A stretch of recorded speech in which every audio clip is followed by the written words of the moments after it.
Whether it be at work or at school, at home or on the road, it is no secret that technology has fused with the majority of society in such a way that a sort of dependency on technology has been established by humanity.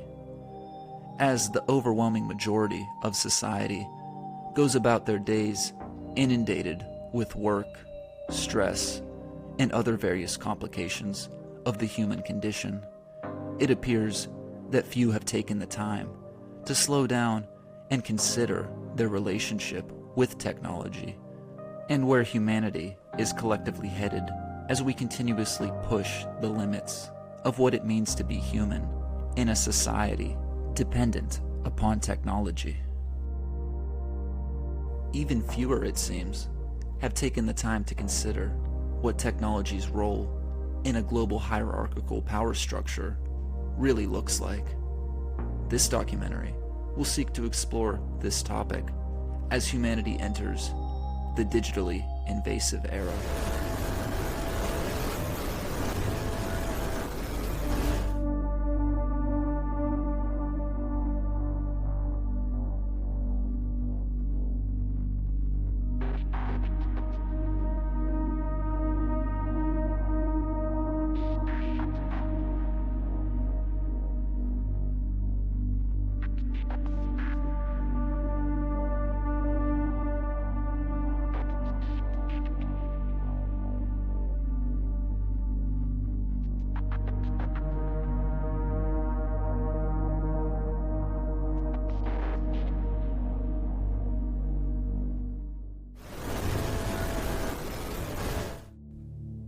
The first of several technological applications that will be covered in this documentary is what's known as a brain-computer interface. This is the name given to the merger of the human brain with artificial intelligence.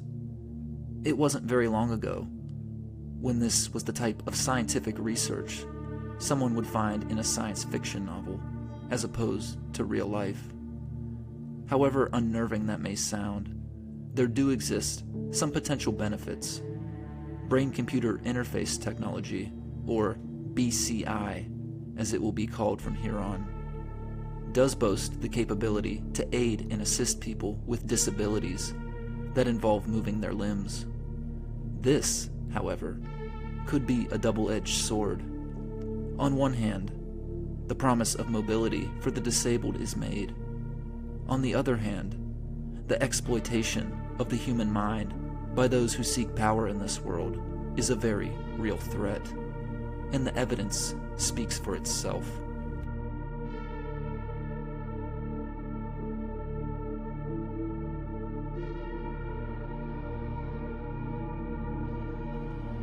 Certain people born into this world appear to naturally seek power. Human beings innately respond well to hierarchical structures, and this behavior pattern appears to be hardwired into the human mind. Another way to interpret a group of people seeking power is to state that this group seeking power is more simply seeking to control. For a group like the global cabal, it seeks power over everything, and thus seeks to control everything. Ultimately, this means that the global cabal is seeking to control humanity. If a group of people want to control another group of people, there are a few possible approaches that could be taken. The would-be controllers could attempt to use government, money, military, or mass psychological manipulation. However, across all of human history, when there is a group that finally realizes it is being oppressed, that group will eventually stand up against that which is attempting to control and oppress it, and overthrow that existing power structure. This is why the global cabal is so desperate to control humanity with machines connected to human brains. If a synthetic human could be developed, which is half biological and also half technological, then the ability to control this synthetic version of humanity with remote inputs is a very real possibility. Some of the nascent research in the field of remote mind control comes from the now infamous Spanish neurophysiologist José Delgado. Delgado's most notable achievement in his long career came with the invention of a device known as the stimoceiver, which is described by Yale Scientific as a pacemaker-like device that could electrically stimulate a certain area of the brain when triggered by a remote electrical receiver. The device provided Delgado unprecedented control of an animal's movement and emotional state.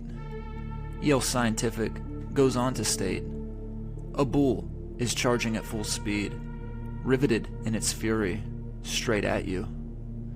Rather than running for your life, you calmly flip a switch on a remote control you're holding. Immediately, the bull halts its furious charge and awkwardly trots away." This sort of mind control is not science fiction. It was an actual experiment performed by one of the earliest practitioners of brain implants, José Delgado, a neurophysiologist at Yale University from 1946 to 1974. José Delgado went on to publish over 200 scientific papers on mind control, as well as a book titled Physical Control of the Mind, Toward a Psycho-Civilized Society. In Delgado's case, civilized is simply a euphemism for controlled. It has been speculated that because Delgado received some of his research funding from the Office of Naval Intelligence, that he may have been involved in the mind control research program known as MKUltra in the 1950s. This type of technological mind control research has been conducted for decades now and spans back even further than most realize. Some very early research in regards to connecting the human mind to a computer AI interface was conducted by Norbert Weiner, who detailed his research in his 1948 book titled Cybernetics. Cybernetics is defined as, quote, "the science of communications and automatic control systems in both machines and living things. The global cabal has sought desperately, through many and various means, to control human beings through technology." This is where the trend of transhumanism is ultimately stemming from. We, as a society, are being slowly conditioned to interact with technology and make it a part of our lives, before eventually merging with technology in its final form, known to us as artificial intelligence. Humanity was given the internet, then smartphones, then social media that keeps the mind attached to smartphones. Now, humanity is being given wearable devices, such as smartwatches that can register heart rates and monitor human sleeping patterns. Next, humanity will be introduced to a microchip or some other conductor of electricity that interfaces directly with the brain. We can go back even further still and find that a man named Roberts Bartholow was conducting horrifically inhumane experiments in the state of Ohio in 1874, which included applying electrical currents to a mentally handicapped woman's exposed brain without anesthesia. This lady, named Mary Rafferty, would go on to die a few days after being subjected to this cruel treatment. One of Bartholow's observations from his demented experiment was that he could get Rafferty's body to move in accordance with certain electrical currents, thus demonstrating the potential for technological control of human beings via an implanted brain interface.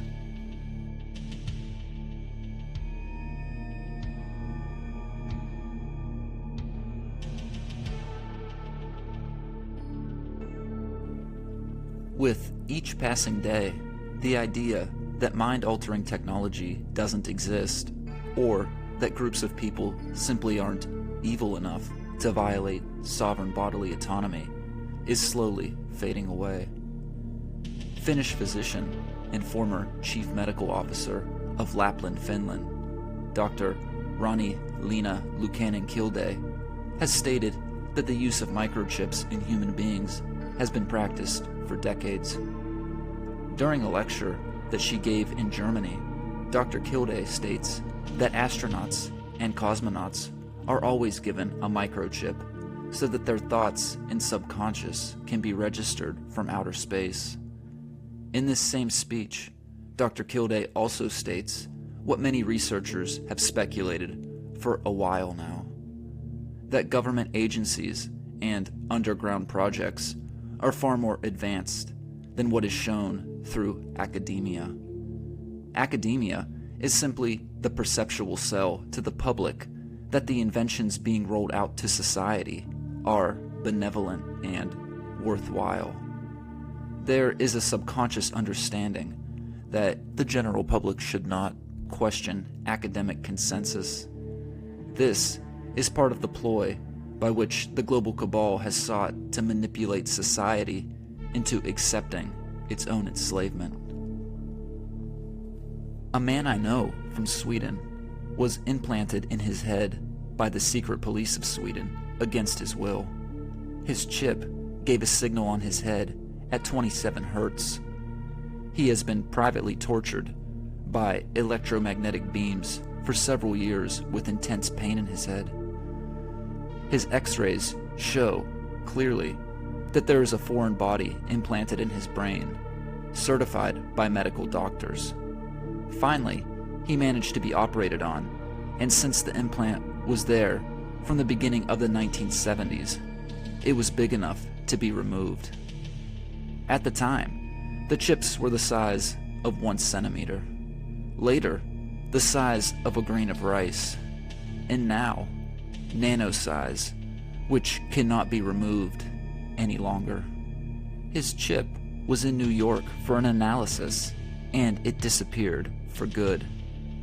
Normal people can be made into criminals with this technology, beaming a certain frequency into their brain, with or even without a chip with today's technology, which the public knows nothing about.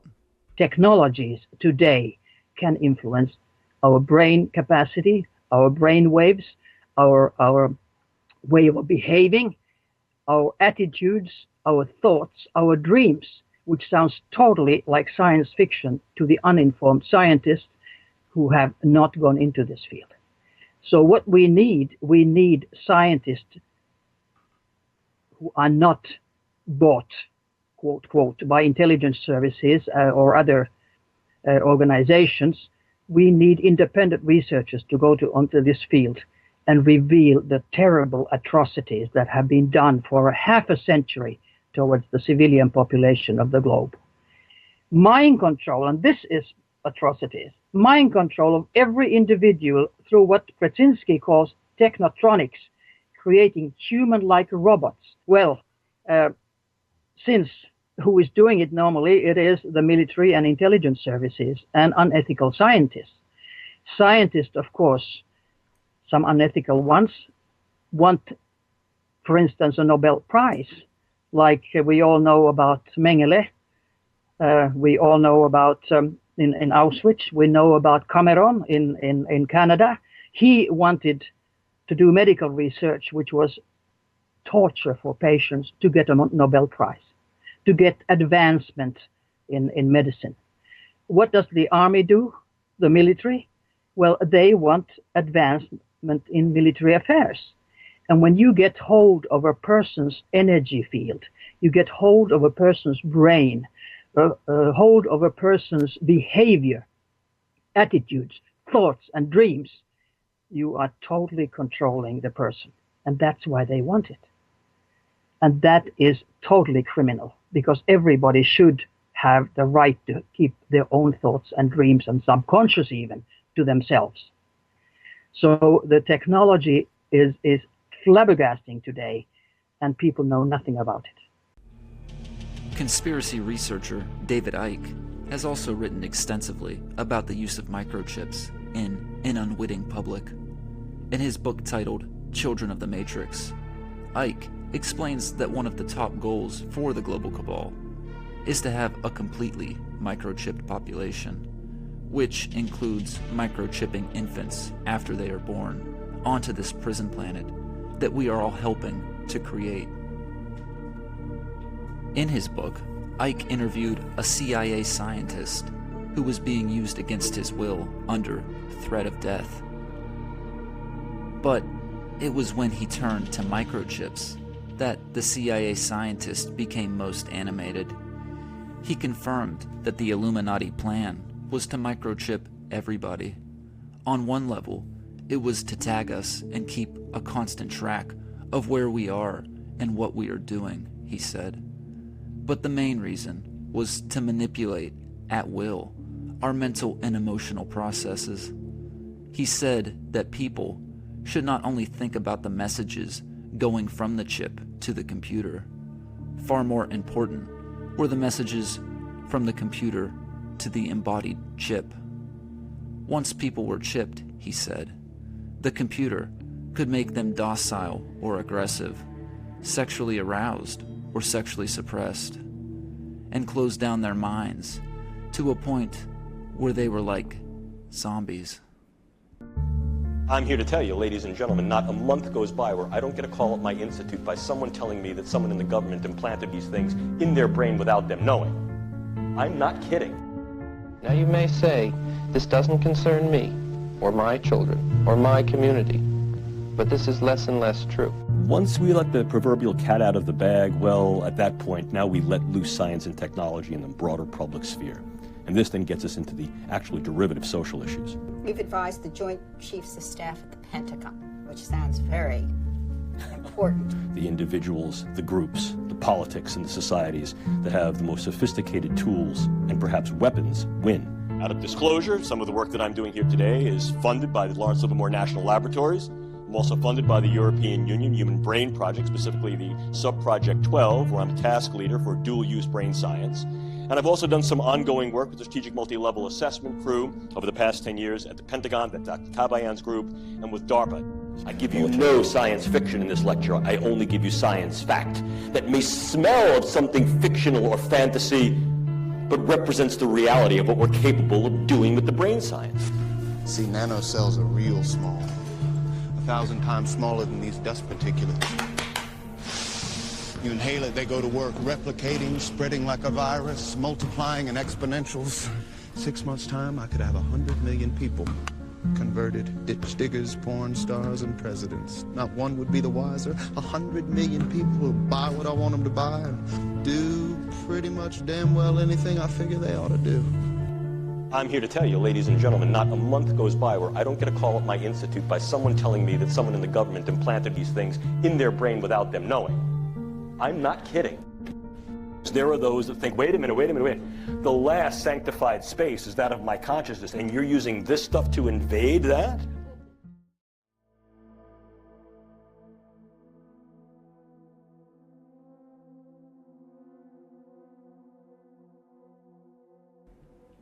In April of 2020, PC Magazine ran an article on its website describing how the company Microsoft had filed a patent for a technology that uses brainwaves to mine cryptocurrency. This international patent filing by Microsoft was given the patent number WO 2020 060606. In this same year, Microsoft also chose to run an advertisement featuring Global Cabal High Priestess Marina Abramovic.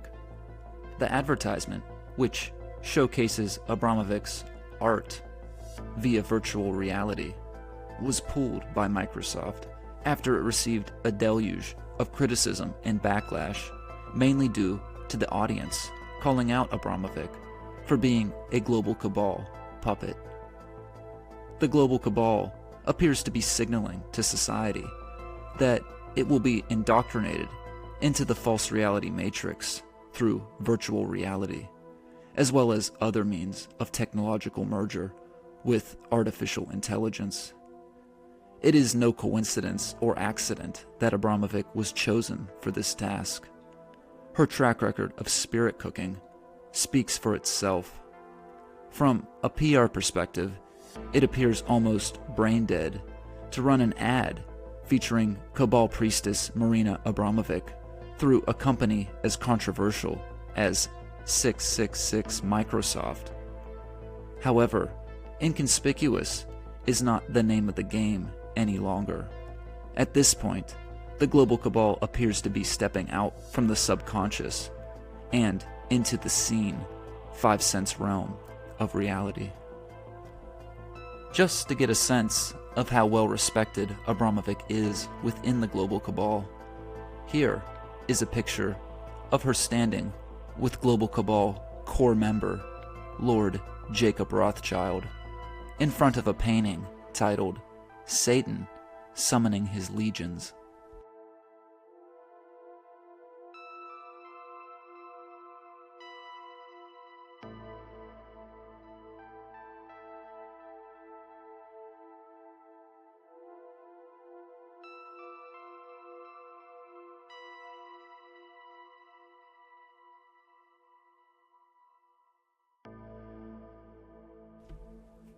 Returning to the Microsoft patent, which is titled Cryptocurrency System Using Body Data Activity, we are given some details on how this system will provide biometric data to a computer. The patent states, quote, "A sensor communicatively coupled or comprised in the device of the user may sense body activity of the user. It doesn't require much interpretation to grasp what a sensor communicatively coupled to a user actually means." The global cabal certainly appears desperate to gain access to the human brain, especially due to the fact that people now, more than ever, can see through the false reality matrix and grasp the scale of the conspiracy taking place right before their eyes. Bill Gates, the founder of the aforementioned Microsoft, deserves a special highlight in this documentary due to his crimes against humanity, both past and definitely present. This is a man who is absolutely obsessed with controlling human beings, which is why it's no surprise to find that his company is heavily involved with the nascent brain-computer interface technology that will be used to ravage the minds of humanity in the near future. This is also a man who quite literally spends his days obsessing over the human population on our planet.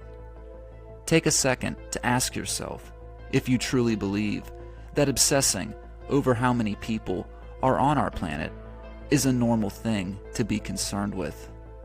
As a matter of fact, Bill Gates is so obsessed with controlling human beings that his company, Gavi, is helping spearhead the ID 2020 Alliance, a joint effort initiative dedicated to a biometric identity standard.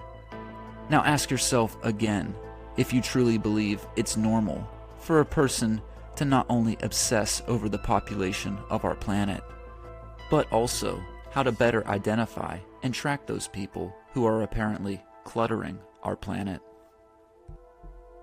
Global Cabal frontman Bill Gates wants a better system for tracking human beings.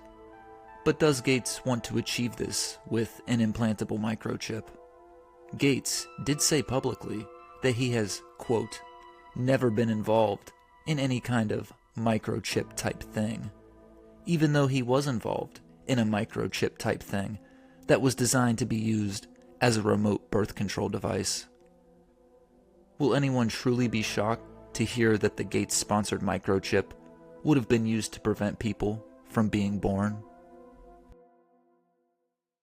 I know my husband is not vaccinating people and putting a microchip in their arm because that technology doesn't even exist and he's never uttered the words out of his mouth. So that was an interview that Bill and Melinda Gates gave in an attempt to disarm the public from the view that they were potentially helping to put microchips in the COVID-19 vaccines. Though, who is actually suggesting this? This classic example of a straw man argument is brought up time and time again in defense of Bill Gates when some might start to question Gates' motives. This documentary will not suggest there is a microchip in the COVID-19 vaccines. Unfortunately, the reality is far more frightening than that, which we will address later in this video. That being said, Global Cabal frontman Bill Gates is most certainly involved in a conspiracy to help interface human brains with artificial intelligence for purposes of control, along with many and various different conspiracies, all in an attempt to undermine humanity as a whole. This is why he was chosen to front up the technology company Microsoft, and then subsequently spend his huge fortune on global healthcare, which examines the human body across a spectrum of disciplines. None of this is coincidence. The Gates ploy was all by design. Bill Gates would have been chosen by the Global Cabal at a very young age to fulfill this part of the agenda. The Gateses and core Global Cabal bloodline, the Rockefellers, have an extensive relationship that dates back decades, if not longer. The Gateses and Rockefellers share a mutual interest regarding humanity: eugenics, the precursor to transhumanism. Eugenics is the pseudoscientific study and application of racial improvement and planned breeding. Essentially, eugenics is ultimately a superiority complex driven by one group of people seeking to eliminate another group of people from society altogether. The Rockefellers helped fund the Eugenics Records Office in 1910. The Rockefeller family also worked closely with the Kaiser Wilhelm Institute in Nazi Germany, where Ernst Rudin would draft up Nazi Germany's forced sterilization laws. John D. Rockefeller Jr. joined the American Eugenics Society and became a trustee of the Bureau of Social Hygiene. That same American Eugenics Society also contained a membership roster with Bill Gates' grandfather, William Gates I. The connections between the Gateses, the Rockefellers, and eugenics are numerous. Another example of the eugenics-driven work that the Rockefellers have been responsible for is the creation of the Population Council. When the Rockefellers wanted to retreat into the shadows, as they always do, they appointed the former head of the American Eugenics Society, Frederick Osborne, as the second president of the Population Council.